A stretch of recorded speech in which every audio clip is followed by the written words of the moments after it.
Aku menghela nafas saat melihat Beatrice berbicara dengan orang tuanya di aula. Aku yakin dia akan segera berdansa dengan Mikhail, dan aku khawatir dia akan terlibat dengan pria buruk itu. Untungnya, jika sesuai dengan alur cerita aslinya, Mikhail akan berubah menjadi salah satu pria terbaik di Kekaisaran setelah bertemu dengannya. Lagi pula, kehidupan cintanya adalah pilihannya sendiri. Tidak sopan bagiku untuk ikut campur. Dan itu bukan masalah utamaku saat ini. Dengan gugup, aku mengalihkan perhatian ke orang yang berdiri di sebelah Beatrice. Pasangannya, sang putra mahkota. Semuanya terasa aneh. Beatrice berpasangan dengan musuh bebuyutannya. Sementara Raja Lagon menghadiri pesta ini meskipun baru saja kalah perang melawan Kekaisaran Asyet. Seharusnya saat ini dia sedang menyatakan penyerahannya kepada Kekaisaran. Sangat mengganggu melihat kejadian-kejadian di depanku berbeda dari masa depan yang ku ketahui. Aku bertanya-tanya, apakah usahaku untuk menghindari bendera kematian telah mengubah peristiwa yang akan datang?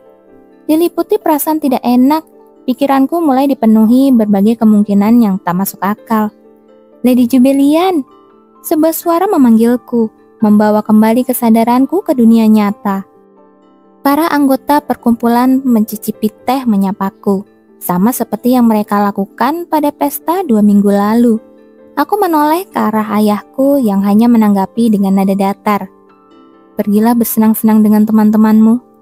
Tanpa mengatakan apa-apa lagi, dia pergi, sekali lagi menjaga jarak dariku. Sambil merasa bingung dengan sikap ayahku yang terus berubah-ubah, aku memperhatikannya menghilang ke dalam kerumunan. Para wanita dari perkumpulan pencicip teh segera mendekat, memaksaku untuk memasang senyum. "Halo semuanya, ada sesuatu yang terjadi?" tanyaku. Mary Ann yang pertama menjawab. "Lady Jubilian, hari ini kau terlihat lebih cantik dari biasanya. Kulitmu begitu sempurna. Bahkan porselen terbaikmu tidak bisa dibandingkan." Catherine ikut menimpali. "Aku iri sekali. Bisakah kamu memberitahu kami rahasianya?"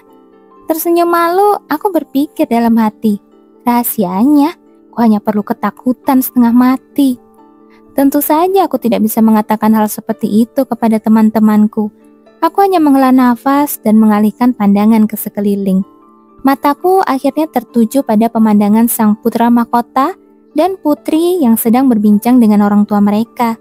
Hari ini adalah hari terakhir di mana aku harus benar-benar berhati-hati.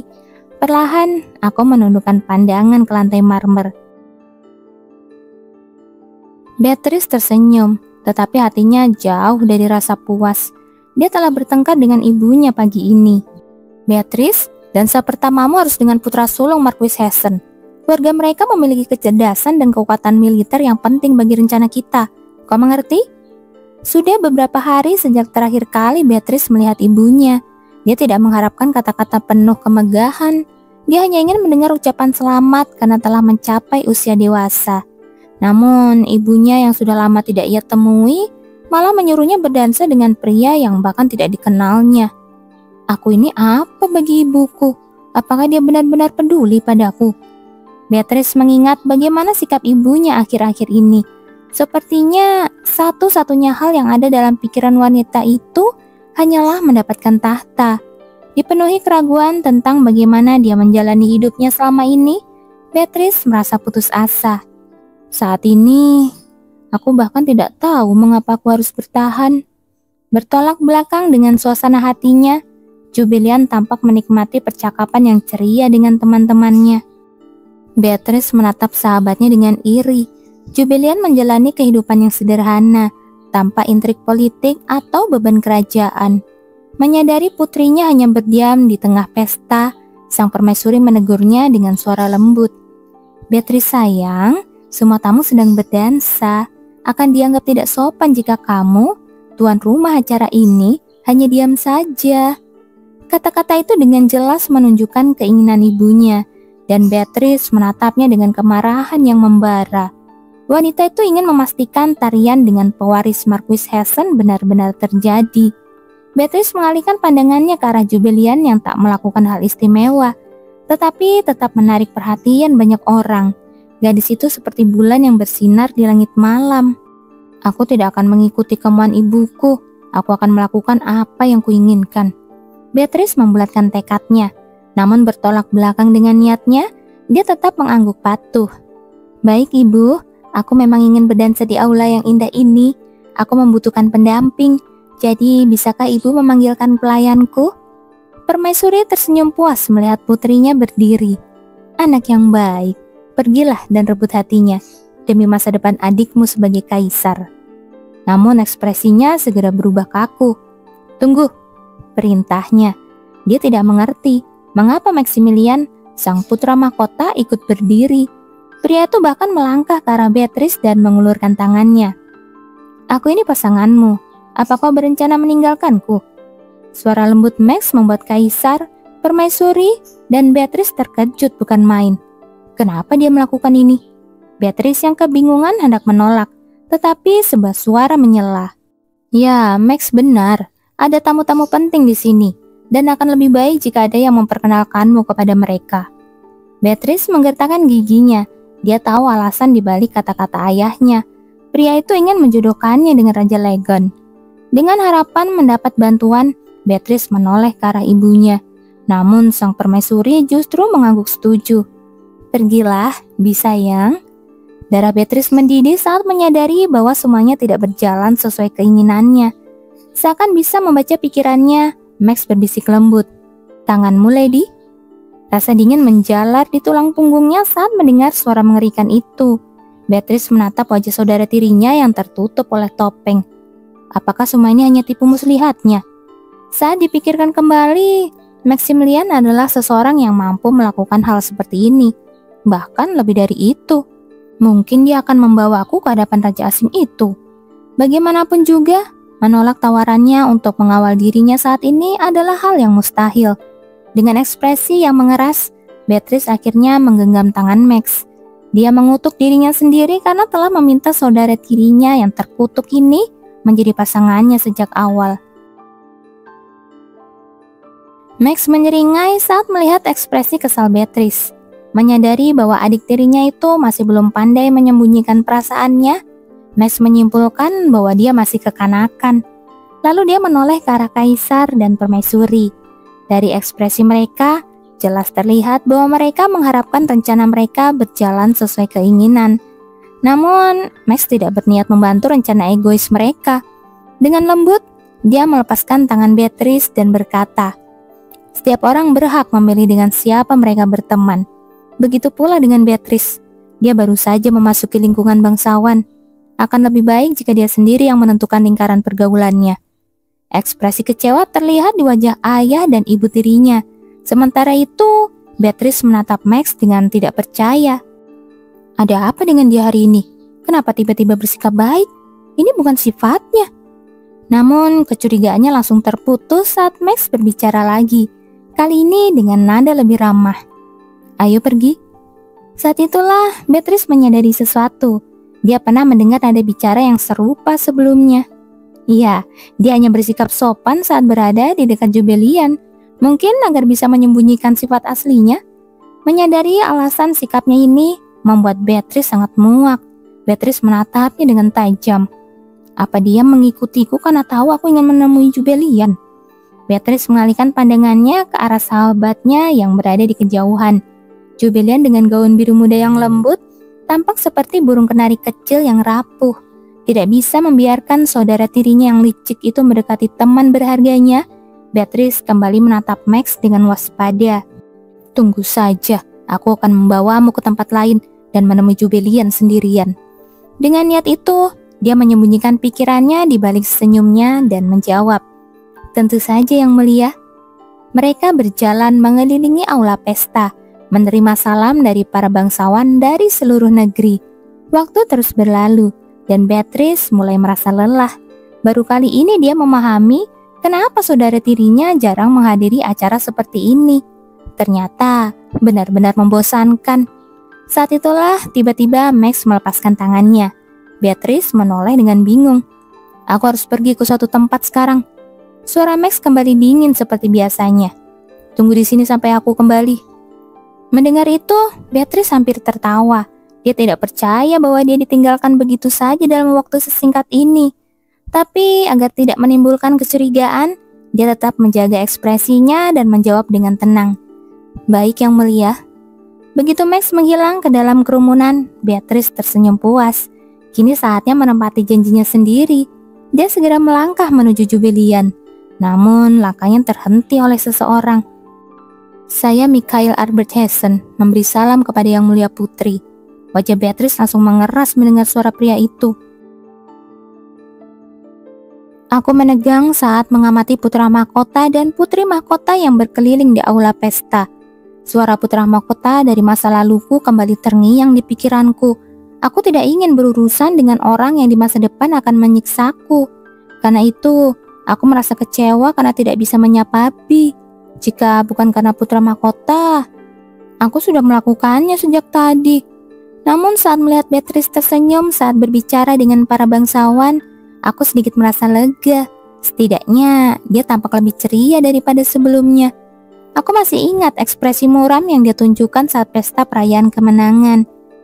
Aku bisa memahami perasaannya karena kami berdua memiliki luka yang sama, ditelantarkan oleh orang tua kami sendiri. Namun ada satu hal yang membedakan kami. Beatrice akan dicintai oleh Mikhail. Kesatria itu bahkan rela membiarkan kakinya diinjak oleh Beatrice tanpa mengeluh. Dia akan menerima semua hinaannya dalam diam, karena begitulah besarnya rasa sayangnya pada sang putri. Tetapi Beatrice akan menghina cintanya yang buta di awal. Meskipun begitu, berkat Mikhail, Beatrice akhirnya bisa tersenyum lagi. Jiwa yang dulu terlantar kini menemukan harapan baru, dan Mikhail jatuh cinta padanya serta bersumpah untuk melindunginya. Dia menjadi seseorang yang rela melakukan apa saja demi sang putri. Beatrice pun mulai menyadari usahanya dan perlahan membuka hati untuknya. Secara keseluruhan, aku tidak khawatir. Meskipun Mikhail dulu adalah sampah bagiku, keadaannya akan berbeda dengan Bi, karena mereka memang ditakdirkan sebagai sepasang kekasih. Dengan perasaan lega, aku melirik ke arahnya, dan tiba-tiba terkejut. Aku tidak mengerti mengapa, tetapi dia sedang menatap ke arahku. Aku segera mengalihkan pandangan dan menarik nafas dalam-dalam untuk menenangkan diri. Saat itulah aku menyadari bahwa putra mahkota meninggalkan Bi sendirian. Menyadari bahwa ini adalah kesempatan untuk menyapanya, aku langsung mencari tatapan Bi. Namun sebelum sempat bergerak, seseorang meletakkan tangan di bahuku. Aku menoleh kaget dan melihat bahwa itu adalah Rose. "Lady Jubilian, Veronica dan aku akan pergi ke ruang rias sebentar." Aku menghela nafas lega mendengar itu dan mengangguk. "Oh, tentu, silakan." Begitu Rose dan Veronica pergi, aku langsung mencari Bi lagi. Aku bisa melihat bahwa dia juga sedang menatapku. Aku bertanya-tanya, apakah aku harus mendekatinya terlebih dahulu? Ketika Mary Ann dan Catherine tiba-tiba berbicara denganku. Keduanya tertawa kecil seolah sedang membahas sesuatu yang menarik. "Lady Jubilian, apakah Anda ingin melakukan sesuatu yang menyenangkan bersama kami?" "Menyenangkan?" tanyaku kembali. Kedua wanita itu lalu menunjuk ke sekelompok pria muda di dekat sana. Mereka semua tampan, tetapi yang paling mencolok adalah putra sulung Duke Elios. Di kalangan bangsawan muda, dia dianggap sebagai calon suami terbaik di kekaisaran. "Para pria itu mengajak kita bermain kartu di salah satu ruang santai," kata Catherine. Aku langsung memahami maksud mereka. Jadi ini seperti kencan buta ya? Aku tergoda karena sudah lama tidak menerima ajakan seperti ini. Namun aku merasa tidak nyaman meninggalkan Rose dan Veronica. Belum lagi aku masih ingin menyapa Bi. "Bagaimana kalau kita semua pergi bersama setelah Rose dan Veronica kembali dari ruang rias?" usulku. Mary Ann dan Catherine saling bertukar pandang lalu berbisik serempak. Ada satu pria di antara mereka yang keluarganya tidak memiliki hubungan baik dengan keluarga Lady Veronica. Aku langsung mengerti situasinya. Mereka khawatir aku akan memberitahu Veronica dan Rose jika aku menunggu mereka kembali. Bagaimanapun, tetap berada di aula pesta saat ini cukup beresiko bagiku. Jadi untuk sesaat, aku hampir tergoda untuk ikut dengan mereka. Tapi aku tidak bisa meninggalkan Bi sendirian. Dengan semua perubahan dalam alur cerita sejauh ini, ada kemungkinan Mikhail melakukan sesuatu yang bodoh padanya. Tiba-tiba Catherine berseru, "Astaga, lihat itu!" Matanya membelalak penuh kegembiraan. Aku mengikuti arah pandangannya dan melihat Mikhail dengan sopan menyapa sang putri. Tentu saja, tidak mungkin dia melakukan sesuatu yang gegabah. Perasaan campur aduk menyelimutiku saat menyadari bahwa takdir akhirnya mempertemukan mereka. Mikhail akan menjadi kesatria bercahaya bagi Beatrice. Dia tidak perlu lagi menangis diam-diam. Semoga kau bahagia di masa depan. Aku berdoa untuk Bi, lalu aku menjawab Mary Ann dan Catherine. Baiklah, ayo pergi. Pria di hadapan Beatrice memiliki rambut cerah dan mata ungu seperti batu kecubung. Dia memang layak dianggap sebagai salah satu calon suami terbaik di Kekaisaran, sejajar dengan putra sulung Duke Elios. Namun di mata Beatrice, dia sama sekali tidak menarik. Jadi pria seperti ini yang dulu dicintai oleh Jubelian. Dengan wajah seperti itu, dia pantas mendapatkan yang jauh lebih baik. Pikirnya sambil menatap Mikhail tajam. Saat itu sang kesatria membuka mulutnya. Yang mulia, maaf telah menghalangi jalan Anda. Saya hanya terpikat oleh kecantikan Anda. Para wanita di sekitar Mikhail tersipu mendengar pernyataan beraninya. Namun Beatrice sama sekali tidak mendengarkan. Menyebalkan, pikir Beatrice. Aku akan mendorongnya ke samping dan pergi menemui Jubelian. Apa? Sang putri terus mengawasi Jubelian, tetapi wajahnya mengernyit begitu menyadari sesuatu. Kemana dia pergi? Apa dia lupa janji kita? Kebingungan melandainya, membuatnya melangkah maju tanpa sadar, ingin mengejar Jubelian. Namun saat itu juga Mikhail membuka mulutnya. Yang mulia, maukah Anda memberi saya kehormatan untuk berdansa? Beatrice menoleh ke arahnya dan dalam sekejap Jubelian menghilang dari pandangannya. Rasa kesal langsung membakar dadanya. Ia menatap Mikhail dengan tajam sebelum berkata dengan nada dingin. Aku tidak berniat memberikanmu kehormatan seperti itu, jadi enyahlah dari hadapanku. Suasana pesta mendadak membeku oleh suara dinginnya. Beatrice bisa melihat keterkejutan di wajah kedua orang tuanya, tetapi ia tidak peduli lagi. Aku harus menemukannya. Tanpa ragu, ia bergegas keluar dari aula pesta. Dennis yang ditugaskan untuk mengawasi sang putri bahkan tidak menyadari kepergiannya. Aku dan kedua wanita lainnya berpasangan dengan pria yang baru kami temui di aula pesta. Para pria itu lalu mengantar kami ke ruang santai. Lady Florian, panggil Lord Elios dengan suara lembut saat kami berjalan di lorong luas istana. Aku menoleh ke arahnya. Ya, ada apa? Dengan senyum cerah dia berkata, saya hanya ingin memanggil namamu, Lady. Aku tidak mengerti mengapa dia memanggilku kalau tidak ada yang ingin dikatakannya. Tapi ya sudahlah, aku mengangguk. Begitu. Sekarang setelah aku pikirkan, aku juga pernah melakukan hal serupa kepada Max saat bosan. Mungkin Lord Elios juga merasakan hal yang sama. Sambil mengusap tanganku dengan lembut, dia berkata, luar biasa bukan? Saya tidak pernah membayangkan kesempatan seperti ini akan datang pada saya. Kesempatan apa? Matanya melengkung seperti bulan sabit saat dia menjawab. Saya selalu ingin bermain kartu bersama Anda. Mungkin dia berpikir bahwa aku berbakat dalam hal ini. Padahal kenyataannya, aku sangat buruk dalam permainan kartu. Dia pasti akan kecewa nanti. Saat itulah seseorang memanggil namaku. Jubelian! Aku menoleh ke arah suara yang penuh amarah itu dan langsung membelalakan mata saat melihat siapa yang memanggilku. Bagaimana dia bisa sampai di sini? Orang-orang di sekitarku langsung menundukkan kepala sebagai tanda hormat, mengingat siapa yang baru saja datang. Aku juga hendak membungkuk ketika tiba-tiba dia menyebut namaku dengan lengkap. Jubelian Aloy Floyan. Meskipun suara itu terdengar familiar, aku tetap menundukkan kepala, merasa bingung dengan situasi ini. Namun wanita itu tiba-tiba meraih daguku dan mengangkat wajahku. Mata merahnya menatapku dengan kesedihan yang tersembunyi. Alisnya berkerut seolah menunjukkan kekecewaan. Aku menelan ludah dengan gugup dan akhirnya bertemu dengan tatapannya. Kenapa dia ada di sini? Bukannya sedang berdansa dengan Mikhail? Berbagai pikiran melintas di kepalaku. Beatrice tetap menatapku lekat-lekat lalu akhirnya membuka mulutnya. Kau tidak perlu menundukkan kepala di depanku. Aku mengangkat alisku, terkejut mendengar kata-katanya. Itu adalah kalimat yang sangat aku kenal. Karena kau adalah bagian dari rakyatku. Itulah yang seharusnya dia katakan setelah membuka hatinya kepada Mikhail.